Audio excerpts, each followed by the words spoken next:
It is set to intensify into a cyclone today and cross the coast between Karaikal and Mamallapuram near Chennai Wednesday afternoon as a severe cyclonic storm. During its landfall, the cyclone is set to trigger the wind speed of 100 to 110 kilometers an hour. As per the naming convention, the weather system will assume the name Nivar once it becomes a cyclone. Met Department has said that extremely heavy rainfall is likely at isolated places over the Delta region and Ariyalur in Tamil Nadu and Karaikal in Puducherry today.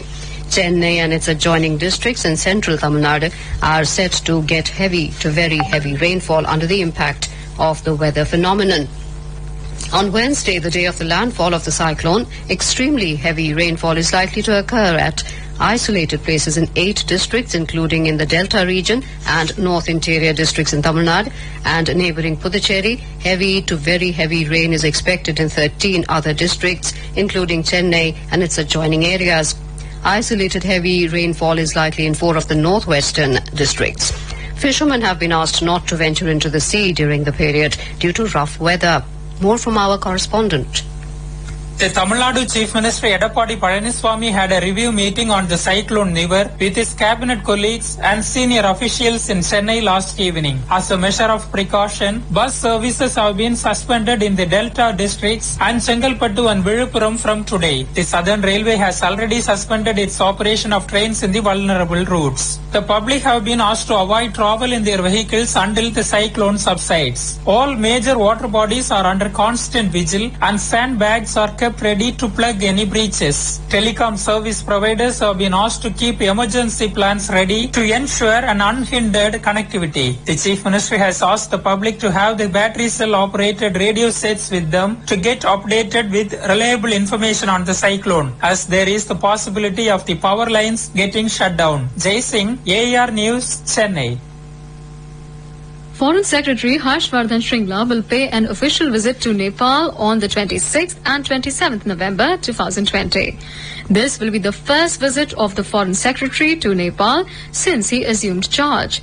The visit is in keeping with the tradition of regular high-level exchanges between the two countries and the priority India attaches to its relations with Nepal. During the visit, Foreign Secretary will meet his counterpart and other Nepalese dignitaries to discuss the wide-ranging bilateral cooperation between the two countries. The visit will be an opportunity to further advance the bilateral ties. External Affairs Minister Dr. S. Jaishankar will be undertaking a visit to Bahrain, UAE and Seychelles from today. During the 6-day visit, he will be meeting his counterparts and also the top leadership of these countries. Dr. Jaishankar's visit to Bahrain will be his first visit to the country as External Affairs Minister. He will personally convey condolences on behalf of the government and the people of India to the Bahraini leadership on the sad demise of Prime Minister of Bahrain, Prince Khalifa bin Salman Al Khalifa, on the 11th of this month. He will also hold talks on bilateral issues as well as regional and international issues of mutual interest. Dr. Jaishankar will next visit UAE on 25th and 26th of November. He is scheduled to meet his counterpart Sheikh Abdullah bin Zayed Al Nahyan. In the last leg of his tour, the minister will travel to Seychelles on the 27th of November for a 2-day visit. The minister will also hold bilateral consultations with the newly appointed Minister for Foreign Affairs and Tourism. In Jammu and Kashmir, advisor to Lieutenant Governor Bashir Ahmad Khan visited Pulwama district to review the arrangements being put in place by the district administration for smooth conduct of the upcoming district's development council and panchayat by-elections. During the meeting, Mr. Khan also reviewed winter preparedness of the twin districts of Pulwama and Shopian. Deputy Commissioners of Pulwama and Shopian informed the advisor about the measures being put in place, especially preparedness for distribution, collection and counting of votes and provisions of security to contesting candidates. The meeting was informed about the foolproof arrangements made by the district administrations to meet any eventuality during harsh winter conditions. The advisor also reviewed the status of election preparations, including location of polling stations, establishment of strong rooms, election training, deployment and return of polling staff. In Assam, the Environment and Forest Department is implementing an ambitious project of building a park by planting tree saplings of 1,000 species. Talking to AIR, conservator of forest in eastern Assam Circle, Narayan Mahanta, said the project is in full swing in Upper Assam districts, including Golaghat and Tinsukia, among others. More from our correspondent. The Sahitya Munishi Upavans are spread across 3 hectares of land. The project is being implemented under the campus scheme. The conservator of forest in Eastern Assam Circle, Narayan Mahanta, said that a rare and endangered species, including herbal, flowering, orchid, bamboo, and medicinal saplings, are being planted. This culture and literature and religious activities of Assamese community cannot be segregated from the nature, particularly different tree species. We have so many tree species in our forest and around in the villages and everywhere. These are very important to our culture, to our religious activities, and most of the time it is reflected in our literature. Mr. Mahanta hoped that this initiative would also be a boon for a conservation point of view. Manas Pratim Sharma, AR News, Tinsukia. The government has extended the period of submission of life certificate by central government pensioners till 28th of February next year. Earlier, the government had extended the timeline for submission of life certificate from 1st of November to 31st of December 2020. According to the Ministry of Personnel, Public Grievances and Pensions, the department has been in receipt of numerous petitions from various pensioners' associations as well as individuals requesting a further extension in the date for submitting life certificate in view of the ongoing COVID-19 pandemic and the vulnerability of the elderly population to coronavirus. The Martyrdom Day of Guru Tegh Bahadur, the 9th Guru of Sikhs, is being observed today across the country. It was on this day in 1675 when Guru Tegh Bahadur sacrificed his life to protect religion, human values, ideals and principles. The martyrdom of Guru Tegh Bahadur is remembered as Shahidi Divas every year. President Ramnath Kovind paid tributes to Guru Tegh Bahadur on his Martyrdom Day. U.S. President-elect Joe Biden has announced key figures for his cabinet, picking longtime foreign policy advisor Antony Blinken to be his Secretary of State and former U.S. Chief Diplomat John Kerry as his special climate envoy. Mr. Biden also nominated the Cuba-born lawyer Alejandro Mayorkas to lead the Department of Homeland Security, which oversees immigration. He picked Avril Haines, the former deputy CIA director, as his director of national intelligence, the first woman to ever hold that position.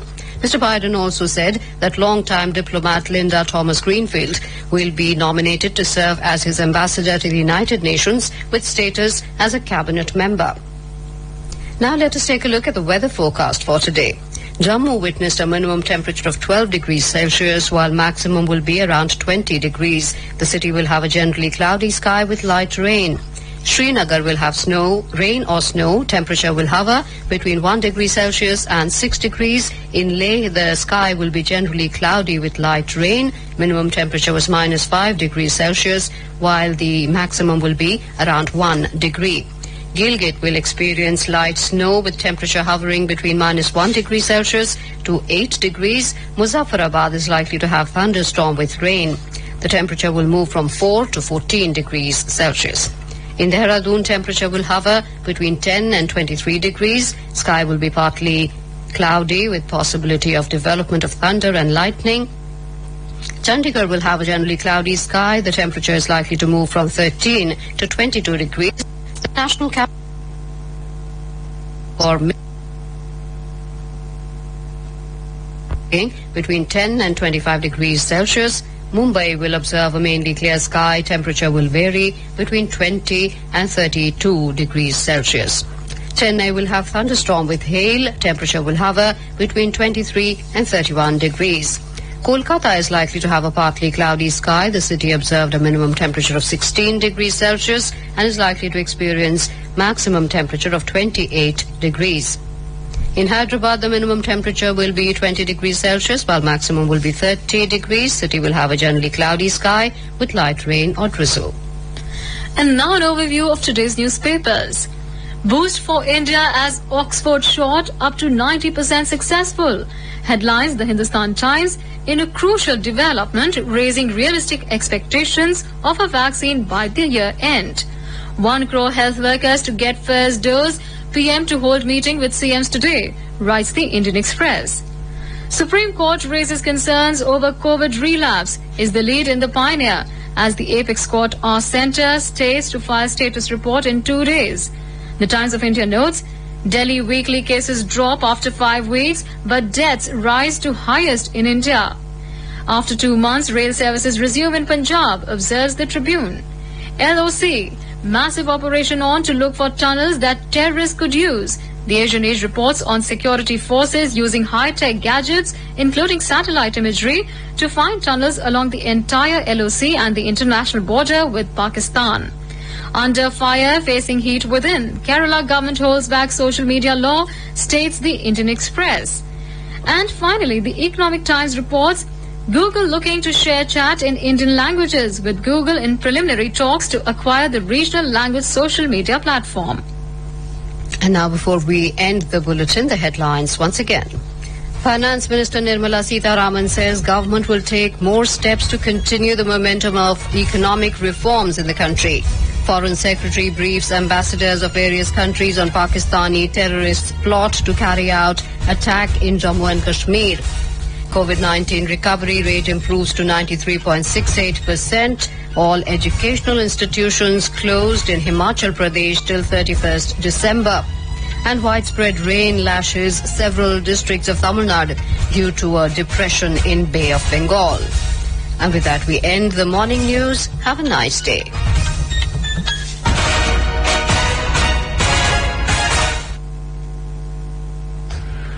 Akashvani Anantapuram కేంద్రం మన ఆలయాలు ఈనాటి కార్యక్రమంలో ధర్మవరం శ్రీ లక్ష్మీ చెన్నకేశవ ఆలయ విశేషాలు విందాం. వ్యాఖ్యానం శ్రీమతి వి పద్మలత, శ్రీ వి చలపతి, నిర్వహణ శ్రీ జి శివశంకర్ రెడ్డి.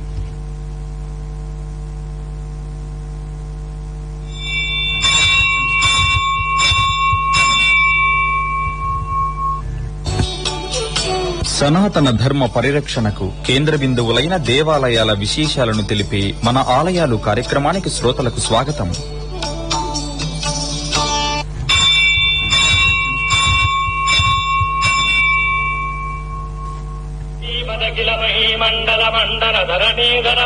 విష్ణుదేవుడు, శ్రీరాముడు, శ్రీకృష్ణుడు, వెంకటేశ్వరుడు మొదలగు నామాలతో పూజలందుకుని పురుషోత్తముడు లోకానికి ఆధారమైనవాడు. నల్లని మేనే నగవు చూపులవాడు, నల్లని మేనే నగవు చూపులవాడు, నల్లని మేనే నగవు చూపులవాడు, నల్లని మేనే నగవు చూపులవాడు, నల్లని మేనే నగవు చూపులవాడు, తెల్లని కన్నుల దేవుడు, నల్లని మేనే నగవు చూపులవాడు, తెల్లని కన్నుల దేవుడు, నల్లని మేనే నగవు చూపులవాడు.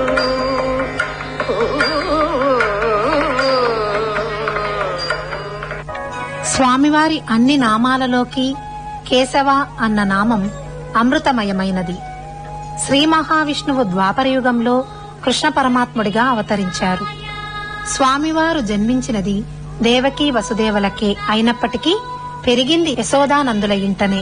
తన మేనమామ కంసుడు స్వామివారిని చంపాలని ఎన్నో ప్రయత్నాలు చేసి నిరాశ చెందినారు. పూతన, శకటాసుర, గార్ధబాసుర, తృణావర్త, శంఖచూడ, వ్యోమాసుర, కేసి అనే రాక్షసులను చివరకు కంసుని సంహరించి శిష్టరక్షణ గావించారు కృష్ణ పరమాత్మ. నిత్య పూజా విధానంలో కేశవాయ స్వాహ, నారాయణాయ స్వాహ, మాధవాయ స్వాహ, విష్ణువే నమః, మధుసూదనాయ నమః, త్రివిక్రమాయ నమః, వామనాయ నమః అని ఆచమనం చేస్తాం. ఓం కేశవాయ నమః అన్న నామం మానసిక బాధలను తొలగిస్తుంది. అందుకని కేశవుని నామమే మన క్లేశహరం, పరమ పావనం, ఆశ్రిత భక్త జనుల కల్ప వృక్షము, పన్నగ తల్పు చూపు, అంజనము జపించుడి కంజధరుణి అని స్తోత్రం చేస్తాం.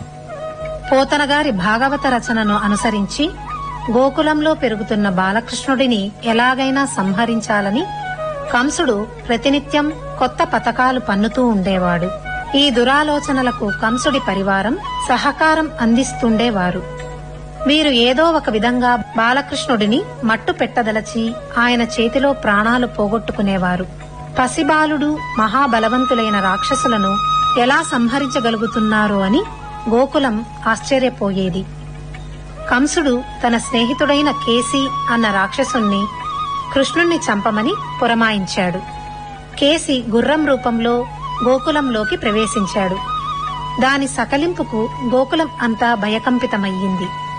ఇది రాక్షస మాయ అని పసిగట్టిన కృష్ణ పరమాత్మ దాని నోట్లోకి ఎడమ చేతిని ఉంచి ఊపిరి ఆడకుండా చేశాడు.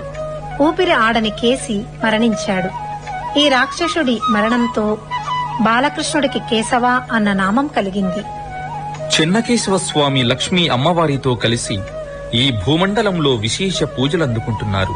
గుంటూరు జిల్లాలోని మాచర్లలో లక్ష్మీ చెన్నకేశవుడిగా, హొయసల కాలానికి చెందిన బేలూరులోని చెన్నకేశవ స్వామి ఆలయం, కలియుగ స్వర్గధామంగా బాసిల్లుతున్న మార్కాపురంలోని శ్రీ లక్ష్మీ చెన్నకేశవ స్వామి, అనంతపురం జిల్లా యాడికిలోని చెన్నకేశవ ఆలయం, చెన్నై కొత్తపల్లికి సమీపాన కొత్త చెరువు గ్రామంలోని చెన్నకేశవ ఆలయం, అనంతపురంలోని చెరువుకట్టకు సమీపాన ఉన్న శ్రీ లక్ష్మీ చెన్నకేశవ ఆలయం, నార్పల మండలం బండ్లపల్లి పప్పూరులోని చెన్నకేశవ ఆలయం, ధర్మవరం కోటలోని శ్రీ లక్ష్మీ చెన్నకేశవ ఆలయాలు ప్రసిద్ధి చెందినవి. శ్రోతలు, ఈ రోజు మనం దాదాపు 1000 సంవత్సరాల చరిత్ర కలిగిన ధర్మవరంలోని శ్రీ లక్ష్మీ చెన్నకేశవ స్వామి ఆలయ విశేషాలను తెలుసుకుందాం. పురుషోత్తముడవీవు పురుషాధముడ నేను ధరలో నాయుడు మంచితనమేది. పురుషోత్తముడవీవు పురుషాధముడ నేను ధరలో నాయుడు మంచితనమేది.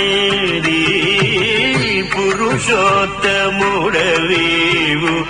పురుషాధముడ నేను ధరలో నాయుడు మంచితనమేది.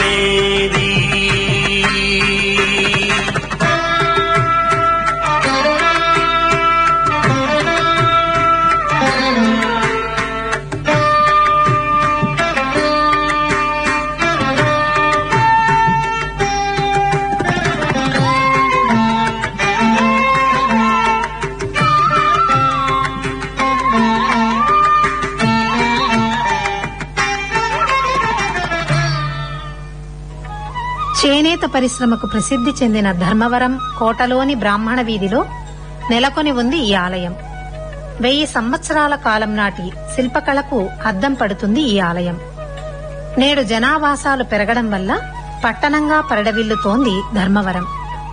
ఆలయానికి ముందు భాగంలో అన్నమాచార్యులు స్వామివారికి అభిముఖంగా సంకీర్తన చేస్తున్నట్లున్న మూర్తి దర్శనమిస్తారు. ఆలయానికి బయలు ప్రాంతంలో ఈశాన్య భాగంలో సిమీ వృక్షం ఉంది. ఇక ఆలయ ప్రవేశ ద్వారానికి కుడివైపున అభయాంజనేయుడు, ఎడమవైపున చేతులు జోడించిన గరుడాళ్వారు వర్ణశోభితంగా కనబడతారు. 3 తలాల గాలిగోపుర ద్వారము నుండి ప్రవేశిస్తారు ఆలయ ప్రాంగణంలోకి భక్తులు. ప్రాంగణంలో ముందుగా దీపస్తంభం, బలిపీఠం, ధ్వజస్తంభం, ధ్వజస్తంభానికి కింది భాగాన చెన్నకేశవ స్వామికి అభిముఖంగా గరుడాళ్వారు దర్శనమిస్తారు. గరుడని నీవెక్కినను పటపట దిక్కులు బగ్గన పగిలే.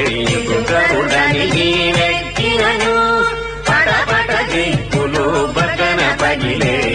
గరుడని నీవెక్కినను పటపట దిక్కులు బగ్గన పగిలే. గరుడని నీవెక్కినను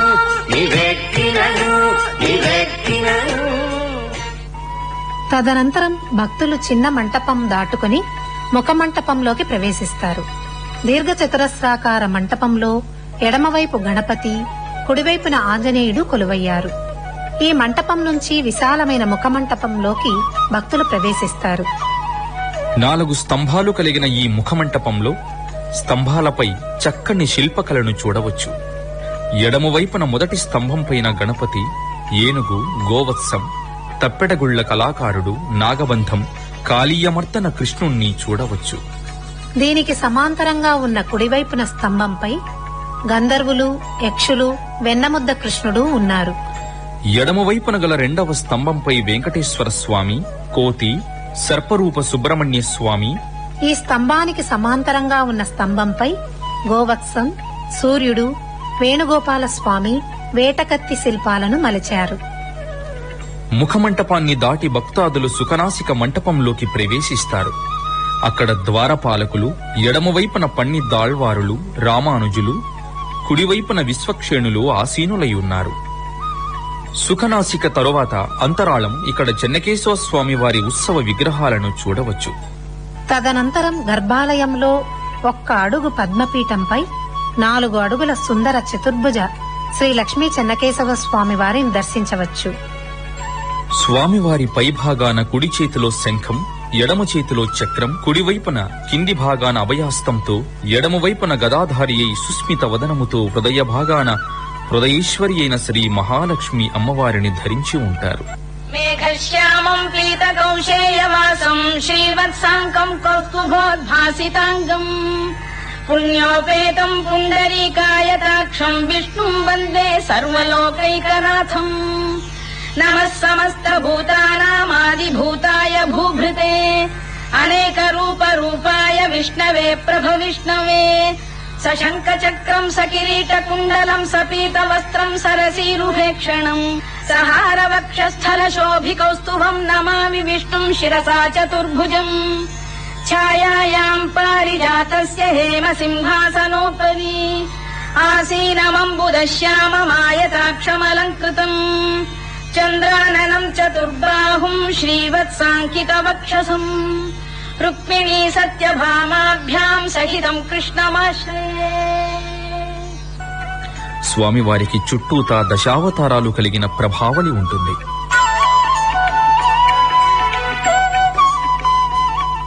స్వామివారికి అర్చన సాగుతోంది, విందాం. సేవానంతరే నీరాజనం. ఓం హిరణ్యపాత్రం మధో పూర్ణం దధాతి అథవ్యోసానేతి ఏకదా బ్రహ్మణ ఉపహరతి ఏకదైవ యజమానాయుస్తేజో దధాతి. శ్రియః కాంతాయ కళ్యాణనిధేర్థేర్తినాం శ్రీవేంకటనివాసాయ శ్రీనివాసాయ మంగళం. మంగళం కోసలేంద్రాయ మహనీయ గుణాత్మనే చక్రవర్తితనోజాయ సార్వభౌమాయ మంగళం. ఓం శ్రీ పుణ్యసిత లక్ష్మీ జనకేశ్వరదేవతాభ్యో నమః. సంధ్యాకాల కర్పూర నీరాజనం దర్శయామి. ఈ ఆలయంలో అర్చకం నిర్వహించిన శ్రీ అర్చకం చంద్రకాంతాచారి వీరిని అడిగి ఈ ఆలయ విశేషాలను తెలుసుకుందాం. అనంతపురం జిల్లా ధర్మవరంలో బ్రాహ్మణ వీధి యందు కోటలో శ్రీ లక్ష్మీ చెన్నకేశ్వర స్వామి వారి యొక్క దేవాలయం ఉన్నది. అది చాలా పురాతనమైనటువంటిది. ఈ ఊరు చెరువు నిర్మాణం జరిగిన సందర్భంలో ఈ దేవాలయం కీచక మహాముని అనేటువంటి ఆయన ప్రతిష్ఠ చేస్తాడని చెప్పేసి బెనిఫిట్ ఉందన్నమాట. ఇంకా ఈ దేవాలయంలో కొన్ని విగ్రహాలు కూడా లక్ష్మీ విగ్రహము, ఆంజనేయ స్వామి విగ్రహము, గరుడి విగ్రహము అని బయటపడ్డాయి. ముఖ్యంగా భక్తాదులు సహకారంతో ఈ దేవాలయం బాగా అభివృద్ధి చెందింది. ప్రతి సంవత్సరము వైశాఖ శుద్ధ సప్తమి నాడు ధ్వజారోహణం ప్రారంభమవుతుంది. వరుసగా పుష్పవాహనము, సింహవాహనము, హనుమద్వాహనము, గరుడోత్సవము, తదుపరి కళ్యాణోత్సవము, శేషోత్సవము, ఆ తర్వాత గజవాహనం, రథోత్సవం జరుగుతుందన్నమాట. ఈ రథోత్సవం అనేటువంటిది వైశాఖ శుద్ధ త్రయోదశి నాడు జరుగుతుంది. దేవాలయమునకు అనేక ప్రాంతాల నుంచి కూడా భక్తులు వస్తూ ఉంటారు. ఇటు బస్ సౌకర్యము సంపూర్ణంగా ఉన్నది, రైల్వే సౌకర్యము కూడా బాగా ఉన్నది. మొక్కుబడి చేసుకునేటువంటి వాళ్ళు వస్తుంటారు, తీసుకొని పోతుంటారు. ఇంకా ఇటీవల ఈ దేవాలయమును వంశపారంపర హక్కు కింద ఉన్నది. వారు మొదటి నుంచి పూజ చేయగలుగుతున్నారు. మొట్టమొదట అర్చకం కృష్ణాచార్యులు అనేటి ఆయన పూజ ప్రారంభించారు. ఆ తర్వాత ఆయన తమ్ముడు వెంకటరమణాచార్యులు అని చెప్పేసి ఆయన పూజ చేశారు. ఆ తర్వాత మన వెంకటస్వామి దీక్షితులోని వాణి గ్రంథములు ఇది వైఖానస సూత్రం ప్రకారం పూజాకారం జరుగుతాయి. ప్రతి దానికి కూడా తిరుపతి కొనమలైన వైఖానస శాస్త్ర ప్రకారము మన సలహాలు తీసుకొని ఈ పూజా కార్యక్రమాలు జరుగుతూ ఉన్నాయి. దసరాలు 10 రోజులు కూడా మరి భక్తాదుల చేత ప్రతిరోజు సహస్రనామం సాయంకాలం మొత్తం జరుగుతూ ఉంటుంది అన్నమాట. దశమి రోజు ఊరి బయట బచ్చనాగపు తోట అని ఉంది, అక్కడ పార్వదర్శనం వెళ్ళి వస్తుంటారనమాట. ముక్కోటి ఏకాదశి నాడు తప్పనిసరిగా ఈ ఉత్సవం బాగా జరుగుతుంది. తెల్లవారు ఏకాదశనంగా తెల్లవారు 2 గంటలకు ఉత్తర్వాళ్ళు కూర్చోబెడతాం. దాదాపు 2 గంటల వరకు స్వామి ఉత్తర్జానంలో ఉంటుంటారు. తర్వాత అధికారులేమి దేవుని దర్శనం చేసుకుంటూ ఉంటారు. భక్తాదులు కూడా తమ యొక్క మొక్కులు చెల్లించుకుంటూ ఉంటారు. ఇక్కడ ఈ తెల్లవారుజాము జరిపేటువంటి కార్యక్రమాలకంతా కూడా ఈ దేవాలయము ప్రతిష్ఠ చేయనప్పటి నుంచి కూడా అంబటి వంశస్థులు అని చెప్పేసి వాళ్ళు అనాదిగా వాళ్ళు చేసుకుంటూ వస్తున్నారు. ఇదే ఏకాదశి నాడే మధ్యాహ్నం 2 గంటల తర్వాత స్వామిని వంశస్థులైన వాళ్ళు ఆ ఉత్సవాన్ని కార్యం జరుపుతారు. స్వామి వెంటనే దక్షిణ ద్వారంలో పోయి అక్కడ కూడుకుంటారన్నమాట. 9 గంటల వరకు దైవ దర్శనం తప్పని జరుగుతూ ఉంటుంది. వేలాది భక్తులు దర్శనం చేసుకుంటూ ఉంటారు. మరి ఇటీవల కాలంలో భక్తాదులు తమకు తోచిన విధంగా సహాయం చేసి ఈ దేవాలయం ఉన్నతమైన స్థాయికి తీసుకొచ్చి పెట్టారు. చాలా సంతోషం అనిపిస్తుంది. ప్రభుత్వం దృష్టి కూడా కొంత తీసుకొని వెళ్ళినారు. ఇంకా విషయం ముఖ్యంగా చెప్పాలంటే క్రియాశక్తి ఒడియారు అనేటువంటి ఆయన ఈ ధర్మవరం చెరువు నిర్మాణం 7 సంవత్సరాలను పట్టింది. ఆ 7 సంవత్సరాలు గుర్తుగా 7 మరవలు పెట్టారు. మరి పరిపాలనా కాలం ధ్వంసమైతూ ఉంటే దాదాపు ఈ అనంతపురం జిల్లాలోనే కళ్యాణించాలుగా కుందిర్ప అనేటువంటి ప్రదేశంలో ఆయన దాన్ని తరలించాలని ఒక వెనికిడి ఉంది. ఆ టైంలో ఎక్కువ శ్రద్ధ తీసుకున్నటువంటి వారు ఈయన కీచక మహాముని అనేటువంటి అధ్వానం చేయని చెప్పేసి వెనికిడి ఉంది. కృష్ణశిల చాలా బాగా ఉంటుందన్నమాట. ఆ కృష్ణ అనేటువంటిది కుందిర్పులో రాములు, కళ్యాణదుర్గంలో సీతారాములు, పెనుగొండలో సీతారాములు, తర్వాత ధర్మం లక్ష్మీ చెన్నకేశ్వర స్వామి ఇదంతా కూడా కృష్ణశిలగా చాలా బాగా ఎంతో ముచ్చటగా అందంగా ఉంటుంటారు. ఇప్పటి కాలంలో తిరుమలలో ఏ విధంగా వైభవంగా జరుగుతుందో అలాంటి వైభవంగానే వాళ్ళు భక్తాదులు పోటీపడి ముందుకొచ్చి మీ యొక్క కార్యక్రమం ధనుర్మాసంలో 40 రోజులు ధనుర్మాసంలో బాగా జరుగుతుంది అన్నమాట. తెల్లవారుజామునే 5 గంటల నుంచి స్వామి యొక్క సహస్రనామం అది జరుగుతూ పోతుంటుంది. మరి భక్తులు ఇస్తూ పోతున్నారు అన్నమాట. కాబట్టి మేము ఒక్కటే కోరుతున్నాము, ఈ ప్రస్తుత పరిస్థితుల్లో అనేకులు శ్రద్ధ తీసుకొని వాళ్ళు సభ్యత, సంస్కారము, మంచి గుణాలు, మంచి నడవడిక, మంచి బాధ్యత, ధర్మము ఇవన్నీ కూడా అనుసరించుకుంటూ భగవంతుని యొక్క కృపకు పాత్ర కావాలని చెప్పేసి మేము మనస్ఫూర్తిగా కోరుకుంటున్నాం. స్వామి గారు తూర్పుముఖంగా ఉన్నారు. ఉదయిస్తానే నేరుగా కిరణాలు వచ్చి స్వామి యొక్క పాదాలపైన పడేటువంటి అన్నమాట.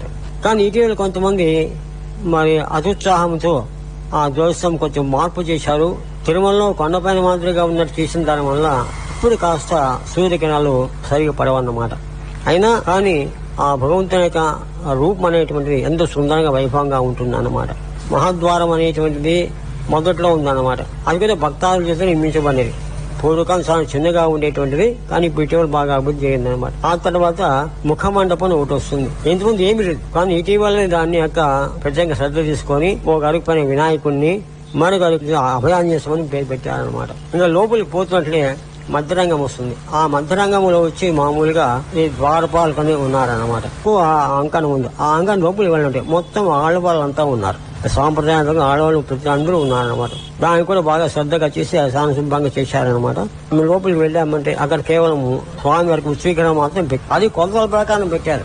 ఉత్సవీకరణ స్వామి గారు ఈ ఉత్సవీకరణ అక్కడ ప్రతిష్ట అక్కడ పెట్టింటారన్నమాట, ఉంటాయన్నమాట. ఆ ఉత్సవీకరణలు కూడా మామూలుగా దసరాలు కానివ్వండి, ముక్కోటి ఏకాదశి కానివ్వండి, వైశాఖ మాసంలో శుద్ధ సత్యనారాయణ రథో సందర్భంలో కానివ్వండి, మరి ఆ విగ్రహాలు సర్వాలంకారంతో పూర్వవిధిలో గుండా భక్తాలు ఊరింపబడుతూపోతుంటాయి అనమాట. దానిలో తర్వాత ఏమైపోయిందంటే మూల విరాట్ ఉన్నాడు స్వామి మహానుభావుడు. పైన కూడా మామూలు పద్మాకారంలో పైన పైతో అంటే కొంచెం పైన పద్మాకారంతో చేశారనమాట. పైకి ఆ విధంగా ఉందన్నమాట. దానిపైనే ఇటీవల మరి నూతనంగా గోపాన్ని నిర్మించారనమాట. ఇట్లా రాను బాగా అభివృద్ధి చెందుతూ ఉంది. దాదాపు నాకు ఇప్పుడు 81 సంవత్సరాలు నడుస్తూ ఉంది. మా చిన్నతనంలో మా తండ్రి గారు మా తాతగారు వాళ్ళు పూజ చేసేవాళ్ళు ఉంటారు, కానీ మా తండ్రి గారు మేము చూసామన్నట్టు చిన్నగానే చూస్తున్నాము. ఇప్పుడు మా చిన్నాయన గారి యొక్క రెండో చిన్నాయన గారి యొక్క కొడుకులు వాళ్ళు కోనేచార్లు, భానుప్రకాష్, మకరం పోయిలు పూజ చేసుకుపోతున్నాను అనమాట. లక్ష్మీ చెన్నకేశ్వర స్వామి మా అభయస్తం చూపిస్తున్నారు. ఇంకో గద పట్టుకున్నాను అనమాట. తర్వాత మరి కన్నకుండాలు బాగున్నాయి, శిల్పంతో కొన్ని కిరీటము బాగుంది, సింహల అలాటం ఉంది, పూర్తిగా పాదాలు కూడా బాగా ఉంది. పాదాలు కూడా స్వామికి మామూలుగా మెట్లు ఉన్నట్లు, కంకణాలు ఉన్నట్లు, ఇవన్నీ చాలా సుందరంగా తీశారు. అదేవిధంగా స్వామి పీతాంబరం కట్టినట్లుగా వాళ్ళు శిల్పం చేశారు. ఏ మహానుభావుడు చేశారు, చాలా బాగా చేశారు. కాబట్టి ఆయన అంత వైభవంగా ఉన్నారు సార్. పాదపీఠం పన్నారు, అక్కడ కింద గరుడాలు పైన అంతా పాదపీఠం ఉంది. ఆ పాదం పీఠం పైన ఆయన కూర్చోబెట్టాను అన్నమాట. నీళ్లు పశ్చిముఖంగా ఔషధం ఇస్తే పశ్చిముఖంగా వెళ్ళిపోవాలి. శాస్త్రరీత్యా ప్రతిదీ కూడా శాస్త్రరీత్యా చేశారు. బాగా ఆలోచన చేస్తే అమ్మవారు ఎప్పటికి కూడా అమ్మ ఎడంపక్కంగా ఉందన్నమాట. అది భక్తాన్ని మొదలుతో వాళ్ళని శ్రద్ధ తీసుకొని అమ్మవారు ఉంటే బాగుంటాం ఉద్దేశం చేశారని వినికిడంతే, నేను విన్నాను అంతే కాబట్టి నేను చెప్తున్నాను. ఆ మహాతల్లి కూడా బాగా పద్మాసనం కూర్చోంది, పద్మం పైన కూర్చొని ఉంది. ఆమె కూడా సర్వాలంకారాలు ఉన్నాయి. మేడ మాంగళ్యం ఉంది, పథకం ఉంది, గాజులు ఉన్నాయి, మెట్లు ఉన్నాయి, చైన్లు ఉంది, కంకణాలు ఉన్నాయి, కన్నకుండలాలు ఉన్నాయి. ఇవన్నీ బాగా సుందరంగా కిరీటం చాలా బాగుంది అన్నమాట. ఆ మహాతల్లి కూడా పాదపీఠం అంతా ఉంది, ప్రభావం ఉంది. అంటే విష్ణువు కంటే ఏమి కొంచెం తక్కువలో ఉండాలి. ఆయన సనాతన ప్రకారం పెట్టారు, మనం కాదని. ఆ విధంగా ఆమె కూడా మరి ప్రతి శుక్రము మంగళం కుమార్చన చేపించుకుంటా ఉంటుంది. ఇంకా మీద సమయంలో విశేషంగా భక్తాలు వస్తుంటారు, చేసుకుని పోతుంటారు, అభిషేకం జరుగుతూ పోతుంటారు. కాబట్టి ఆ మహాకలుగా ఇద్దరు కూడా మనం చూశారంటే చాలా శాంత స్వభావంతో ఉన్నారు, మందహాసం. చూసేటప్పటికీ ఎటువంటి వారికైనా కూడా కొండపైన ఏ విధంగా వెంకటరమణ చూసే విధంగా సంతృప్తి కలుగుతుందో ఆ విధంగా అలంకారంతో బాగా సాగిస్తుంటారు. అతడే లోకనాయకుడు, అతడే పరయ బ్రహ్మం, అతడే లోకనాయకుడు, అతని కంటే మరి అతి కూలేరయ్యా, అతడే పరయ బ్రహ్మం, అతడే లోకనాయకుడు,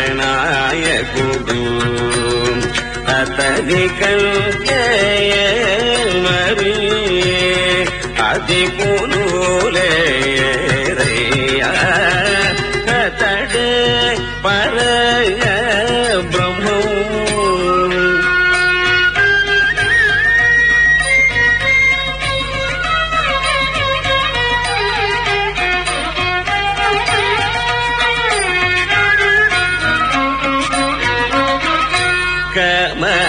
కమలవాసిని లక్ష్మీ కలదాయౌవరికైనా,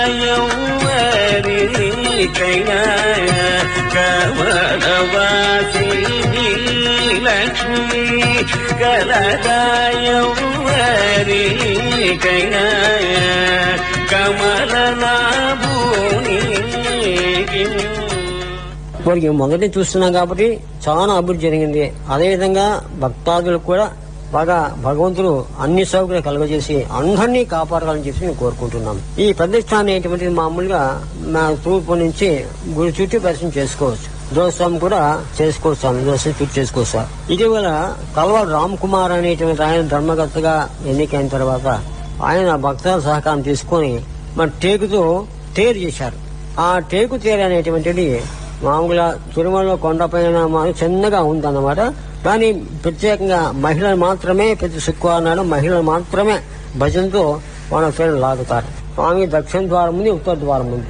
మామూలుగా ఎక్కడెక్కడ పేరప్పుడు బలిహనం ఎక్కడ వేయాలనే ఉద్దేశం రాళ్ళు కూడా పాది పెట్టారు.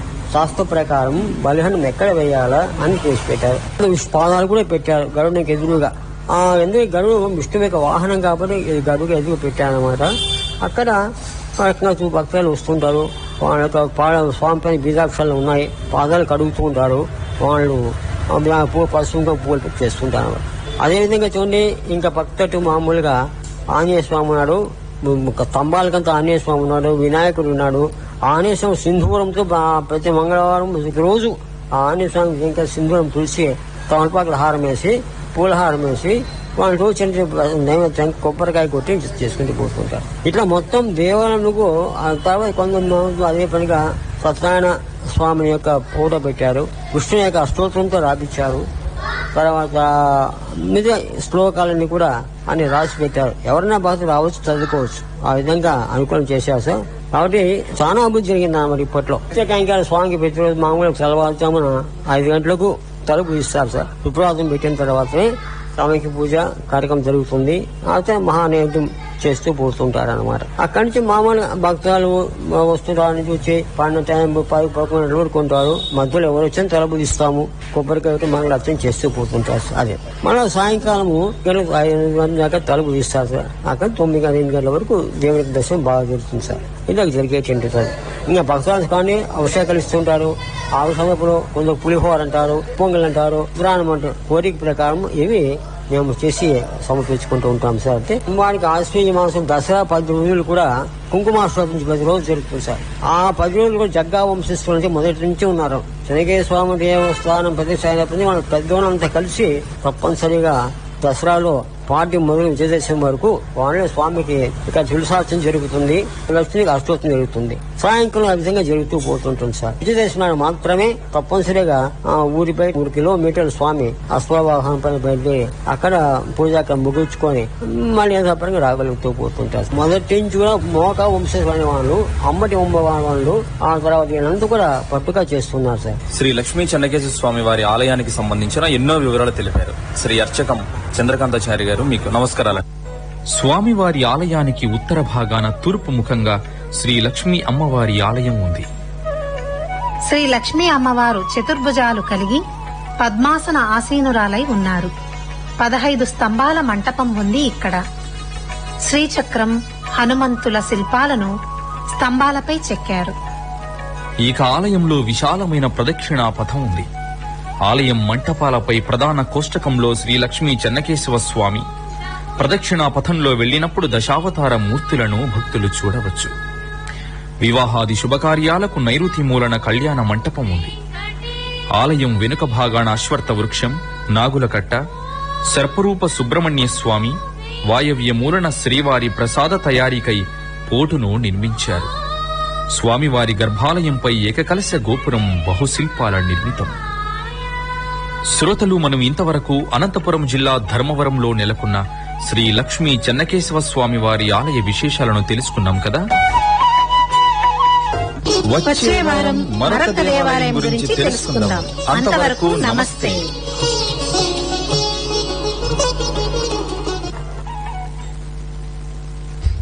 శ్రోతలంతవరకు మన ఆలయాలు ఈ కార్యక్రమంలో ధర్మవరం శ్రీ లక్ష్మీ చెన్నకేశవ ఆలయ విశేషాలు విన్నారు.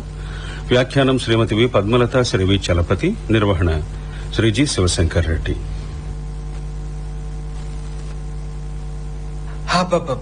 రోజు కేసులు పెరిగిపోవట్లేదు. రోజు పెరుగుడే, అసలు తగ్గుడే లేదు కేసులు. అదిగో ఆ డాక్టర్ ఆయనే వస్తున్నాడు. కరోనా హాస్పిటల్ నుంచి వస్తున్నాడు ఆయనే. ఎలా రాణిస్తున్నారో ఏమో.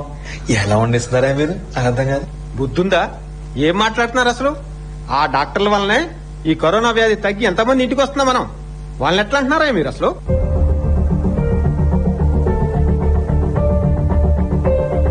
మన కోసం రాత్రనక పగలనక ప్రాణత్యాగానికి సిద్ధమైన వారికి సమాజంలో మనం ఇచ్చే గౌరవం ఇదేనా? కోవిడ్-19 నుండి కోలుకొని తిరిగి వచ్చే ప్రతి వ్యక్తి వెనుక వీరందరి శ్రమ ఉంది. రేపు నువ్వో నేనో కరోనా సోకి ఆసుపత్రిలో చేరితే మన ప్రాణాలు కాపాడేది వీరే. వారిని గౌరవిద్దాం, మన సంస్కారాన్ని నిలబెట్టుకుందాం.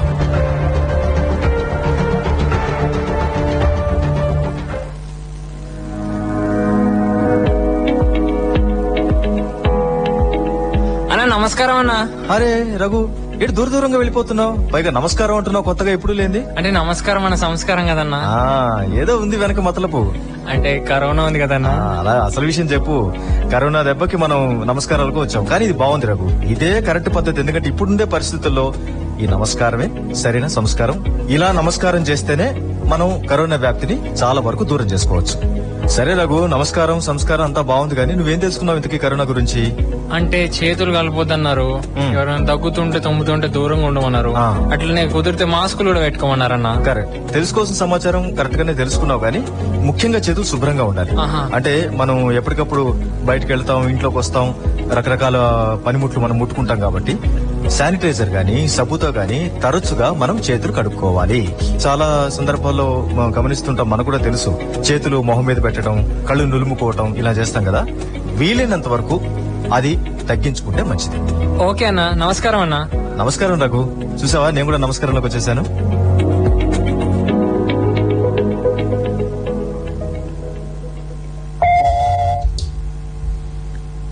ఆకాశవాణి అనంతపురం కేంద్రం.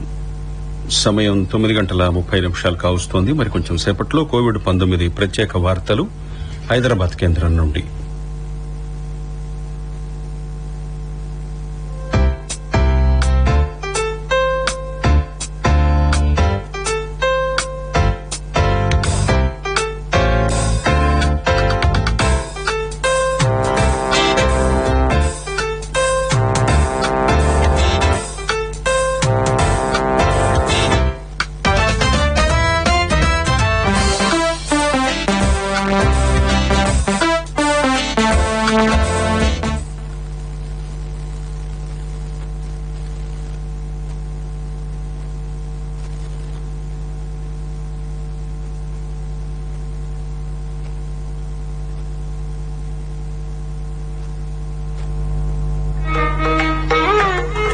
ఆకాశవాణి తెలుగు రాష్ట్రాల కోవిడ్-19 రౌండప్ చదువుతున్నది భమిడిపాటి శరత్జ్యోత్స్న.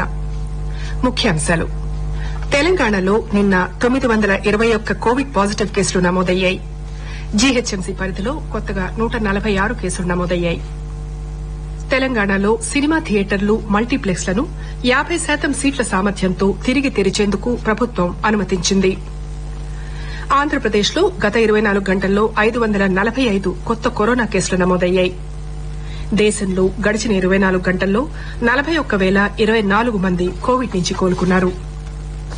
కోవిడ్ వ్యాప్తి నివారణకు 3 ముఖ్యమైన సూచనలు పాటిద్దాం. కోవిడ్ ని నిర్మూలిద్దాం. 2 గజాల భౌతిక దూరం పాటిద్దాం. ముఖానికి మాస్కు ధరిద్దాం. చేతులను తరచూ శానిటైజర్తో శుభ్రం చేసుకుందాం. ఇంకా వార్తలు. తెలంగాణ రాష్టంలో నిన్న 921 మందికి కోవిడ్ పాజిటివ్ గా నిర్ధారణ అయింది. దీంతో రాష్టంలో కోవిడ్ సోకిన వారి సంఖ్య మొత్తం 2,65,000 దాటింది. గడిచిన 24 గంటల్లో 42,000కి పైగా పరీక్షలు చేయగా 921 మందికి కరోనా పాజిటివ్ నిర్ధారణ అయ్యింది. రాష్ట వైద్య ఆరోగ్య శాఖ ఈ ఉదయం విడుదల చేసిన తాజా బులెటిన్ ప్రకారం కోవిడ్ నుంచి నిన్న మరో 1,097 మంది కోలుకున్నారు. దీంతో రాష్టంలో కోవిడ్ రికవరీల రేటు 95.28% మెరుగుపడింది. ఇంతవరకు కోలుకున్న వారి సంఖ్య 2,52,565కు పెరిగింది. దీంతో ప్రస్తుతం రాష్టంలో 11,000కు పైగా యాక్టివ్ కేసులున్నట్లయింది. ఇందులో 8,000 మందికి పైగా హోం ఐసోలేషన్ లో ఉన్నారు.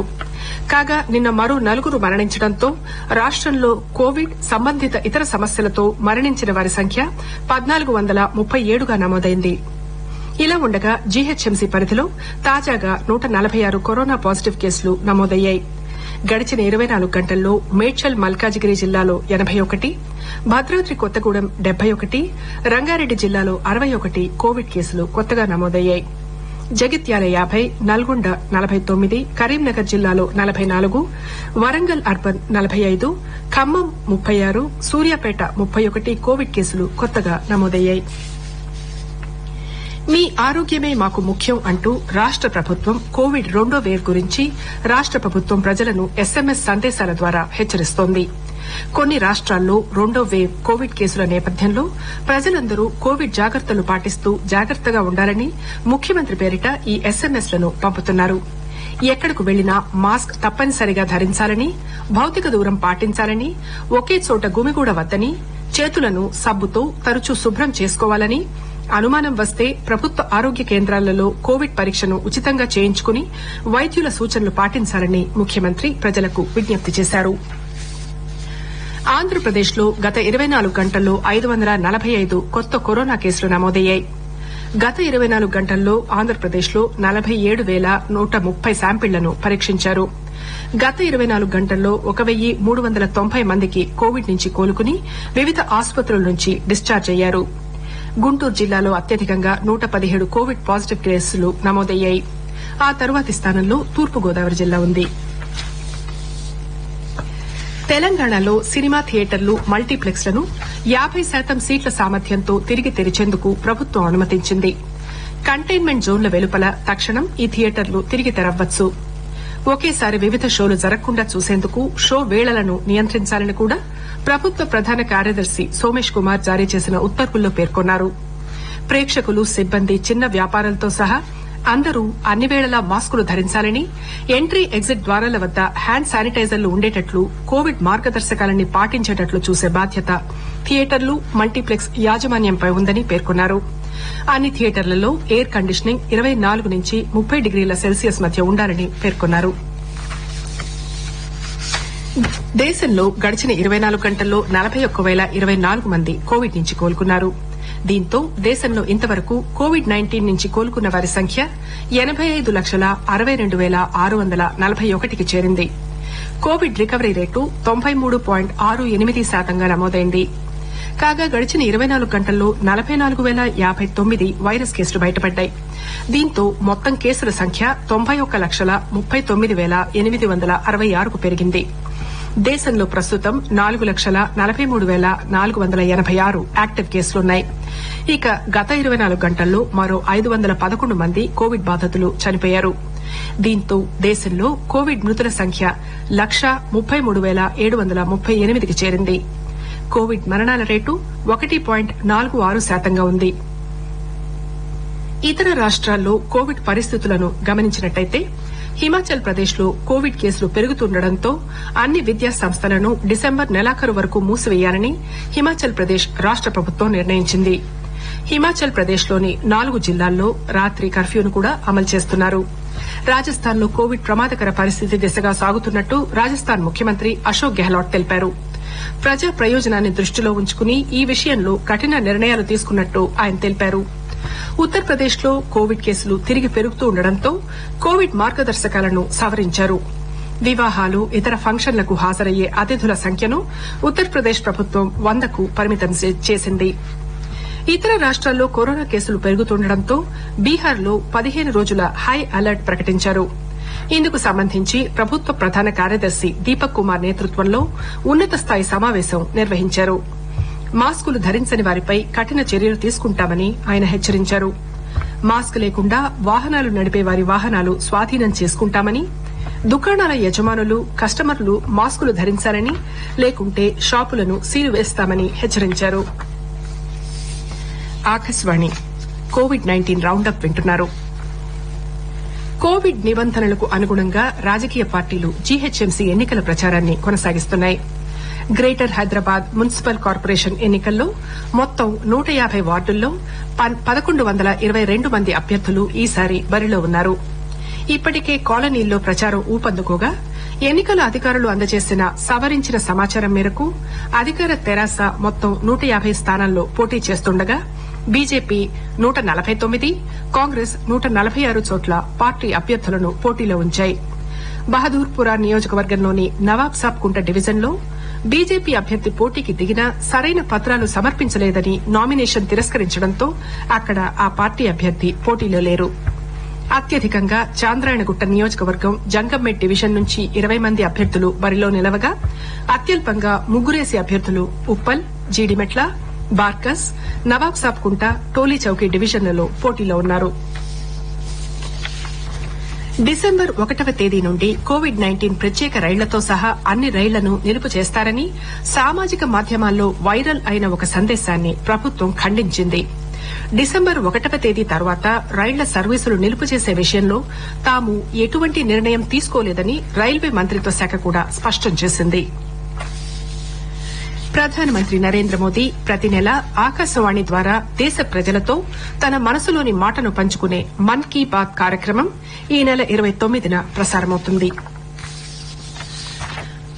తుఫాను తీవ్రత దృష్ట్యా 3 రాష్ట్రాల ప్రధాన కార్యదర్శులతో కేబినెట్ కార్యదర్శి రాజీవ్ గౌబా నేతృత్వంలోని విపత్తు సంక్షోభణ నిర్వహణ కమిటీ నిన్న సమీక్ష నిర్వహించింది. ఆంధ్రప్రదేశ్, తమిళనాడు, పుదుచ్చేరి సీఎస్లు ఈ భేటీకి హాజరయ్యారు. ముందస్తు చర్యలపై సుదీర్ఘంగా వారు చర్చించారు. తుఫాను ప్రభావం నుంచి వీలైనంత త్వరగా బయటపడేందుకు ప్రణాళికలు సిద్దం చేసుకోవాలని కేంద్రం సూచించింది. కేంద్ర హోంమంత్రి అమిత్ షా నిన్న న్యూఢిల్లీలోని భారత వైద్య పరిశోధన సమితిలో జరిగిన కార్యక్రమంలో స్పైస్ హెల్త్ కేర్ వారు ప్రారంభించిన మొబైల్ ఆర్టీపీసీఆర్ పరీక్ష ల్యాబ్ ను ప్రారంభించారు. అత్యాధునిక మొబైల్ టెస్టింగ్ ల్యాబ్ లో రోజుకు 3,000కు పైగా కరోనా పరీక్షలు నిర్వహించే సామర్థ్యం ఉంది. 6 గంటల్లోపుగా ఫలితాలు వెలువడతాయి. అమెరికాలోని university of Colorado, boulder Harvard university పరిశోధకులు ప్రచురించిన కొత్త అధ్యయనం ప్రకారం తరచూ ర్యాపిడ్ టెస్టింగ్ జరపడం వల్ల కొద్ది వారాల్లోనే కరోనా వ్యాప్తిని నిరోధించవచ్చునని తేలింది. తెలుగు రాష్ట్రాల కోవిడ్-19 రౌండప్ ముగించే ముందు ముఖ్యాంశాలు మరోసారి. తెలంగాణలో నిన్న 921 కోవిడ్ పాజిటివ్ కేసులు నమోదయ్యాయి. జీహెచ్ఎంసీ పరిధిలో కొత్తగా 146 కేసులు నమోదయ్యాయి. తెలంగాణలో సినిమా థియేటర్లు, మల్టీప్లెక్స్లకు 50% సీట్ల సామర్థ్యంతో తిరిగి తెరిచేందుకు ప్రభుత్వం అనుమతించింది. ఆంధ్రప్రదేశ్లో గత 24 గంటల్లో 545 కొత్త కరోనా కేసులు నమోదయ్యాయి. దేశంలో గడిచిన 24 గంటల్లో 41,024 మంది కోవిడ్ నుంచి కోలుకున్నారు. ఆకాశవాణి కోవిడ్-19 రౌండప్ సమాప్తం. మరిన్ని విశేషాల కోసం హైదరాబాద్ ట్విట్టర్ హ్యాండిల్ @AIRnews_హైదరాబాద్ ను ఫాలో అవ్వండి. AIR news Hyderabad YouTube channel కి సబ్స్క్రైబ్ చేయండి.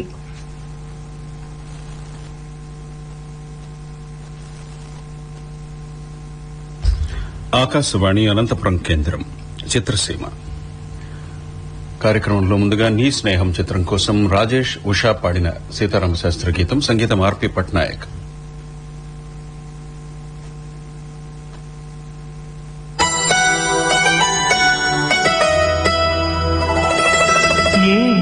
అవునే నిజమేమో నాలో మై మరపే రుజువేమో ఏం చేసిందో ఆ చిన్నది ప్రేమించేసానంది మది తన పేరైనా అడగాలన్నా ఎదరుంటే చెప్పమ్మా వెన్నెలమ్మ ఎవ్వరే ఆసామిని చెప్పమ్మ వెన్నెలమ్మ ఎవ్వరే ఆసామిని ఏమో అవునే నిజమేమో నా మై మరపే రుజువేమో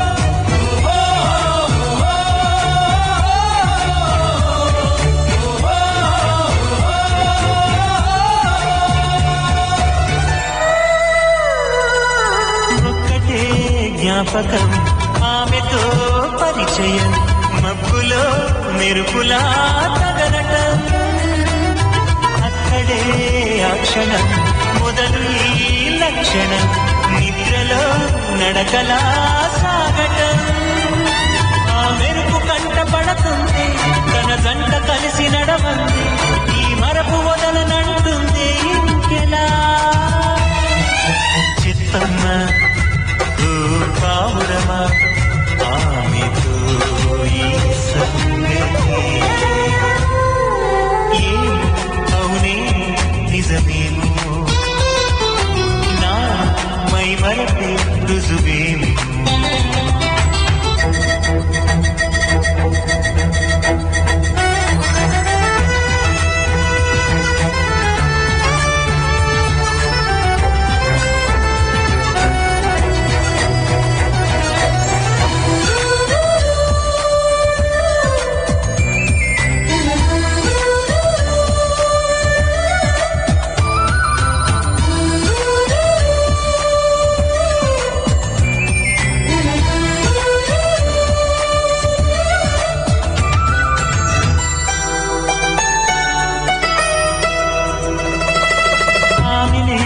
వెతకటం అందుకే బతకటం కొత్తగా ఉన్నదే అనుభవం గెలవటం ప్రేమనే తెలపటం బొత్తిగా నేర్పది సతమతం తన కంటి చూపులో మౌనం చదివేదెలాగా నా హృదయం తన గుండె గూటిలో దేవాలేదెలా చిత్తమ్మ కలవరమా ఆమెతో అలజడే ఏ అవునే నిజమేమో నా మై మరపే రుజువేమో ఏం చేసిందో ఆ చిన్నది ప్రేమించేసానంది మది తన పేరైనా అడగాలన్నా ఎదరుంటే చిత్తమ్మ వెన్నెలమ్మ ఎవరే ఆసామి చిత్తమ్మ వెన్నెలమ్మ ఎవరే ఆసామి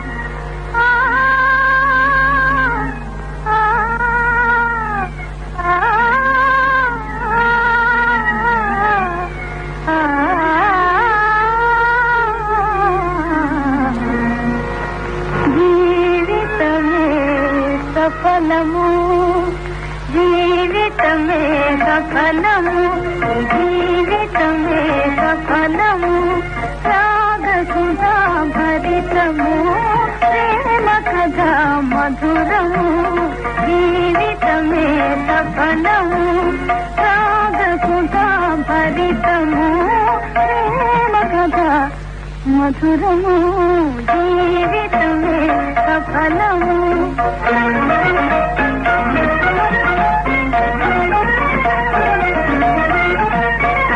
హాయిగా తీయగా ఆలపించు పాటలు హాయిగా తీయగా ఆలపించు పాటలు పరాల సోయగాల పిల్ల పలకు గొనుకు మాటలు పరాల సోయగాల పిల్ల పలకు గొనుకు మాటలు అనారు పూల తోటల అనారు పూల తోటల ఆశలు ఆటల జీవితమే సఫలము రాగసుధా భరితము ప్రేమ కథ మధురము జీవితమే సఫలము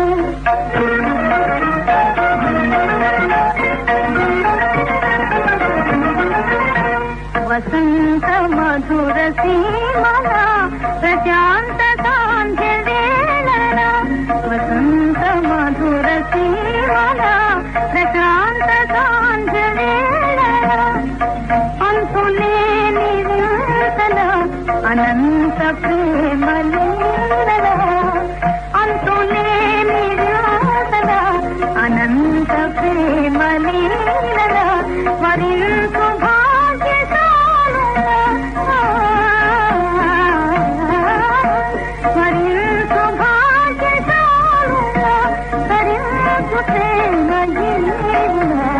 జీవితమే సఫలము రాగసుధా భరితము ప్రేమ కథా మధురము జీవితమే సఫలము జీవితమే సఫలము.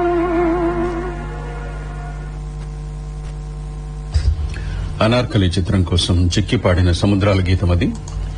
సంగీతం పి ఆదినారాయణరావు. ఇప్పుడు వినండి మహాత్మా చిత్రం కోసం సంగీత కార్తీక్ పాడిన సీతారామ శాస్త్ర గీతం. సంగీతం విజయ్ ఆంటోనీ.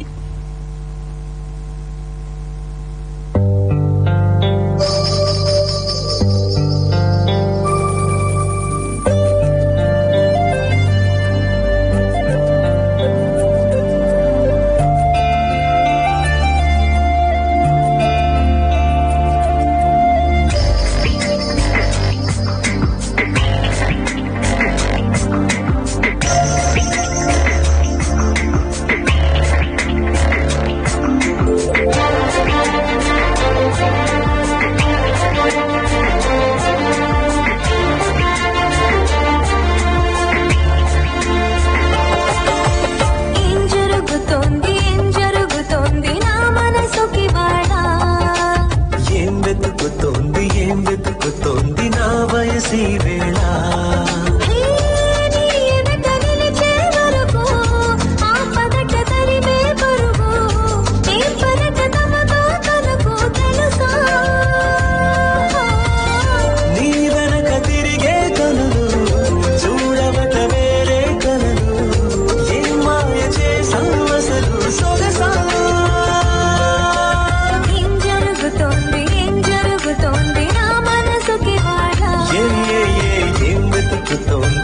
వెతుకుతోంది నా వయసి వేళ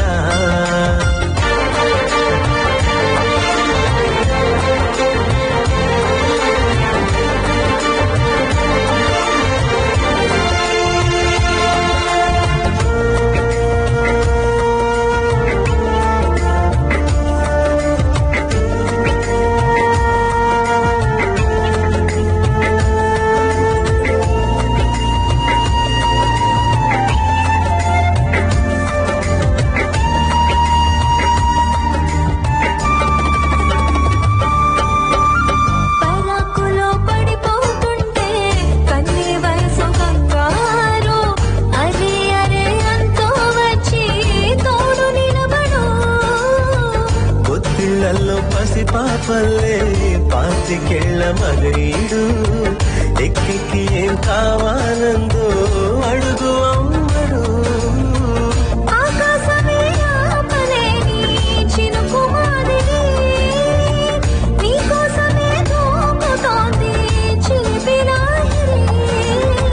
ఆవేశమే లోపలేని వేడి ఊపిరి నీతో సాహసమే కోరుతోంది ఆదుకో మరి ఏం జరుగుతోంది నా మనసుకి ఏం వెతుకుతోంది నా వయసి వేళ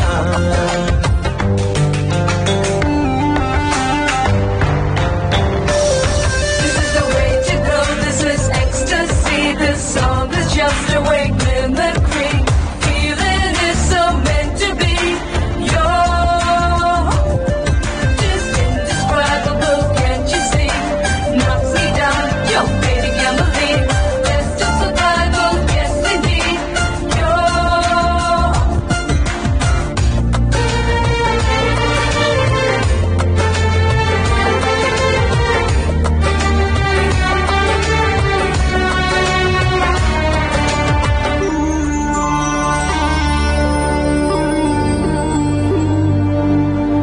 ఉండుండిలా ఉబికొస్తుంది కమ్మనైన కన్నీరు తీయనైన గుబులిది అంటే నమ్మేదెవరు మధురమైన కబురందిందే కలత పడకు బంగారు పెదవితోటి చెక్కిలిని విరే చెలివి హాజరు గంగలాగా పొంగిరానా ప్రేమ సంద్రమా నీలో కరిగి అంతమవనా ప్రణబంధమా అంతులేని దాహమవన ప్రియ ప్రవాహమా నీతో కలిసి పూర్తి అవన మొదటి స్నేహమా ఏం జరుగుతోంది నా మనసుకి వాడా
రెచ్చినది కాక పంచుకోవే పాల మిగడ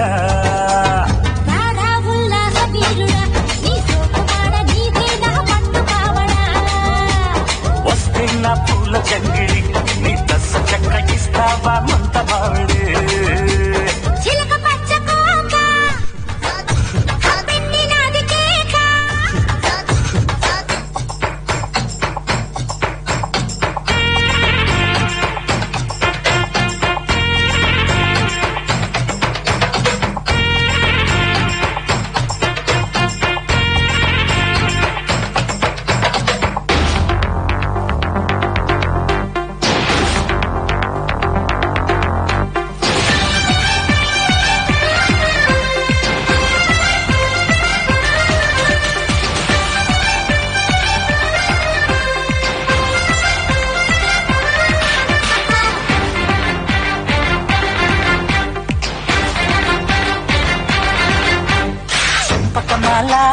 చంపక బేళ చాటు ముద్దులోనే ఉంది ఘాటు మసాలా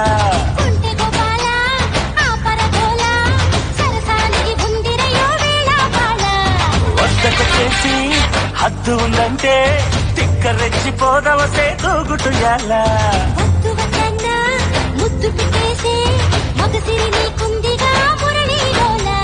పిల్ల చూస్తే జామకాయలే నింత సదియ కొరకపోతే మిరపకాయలే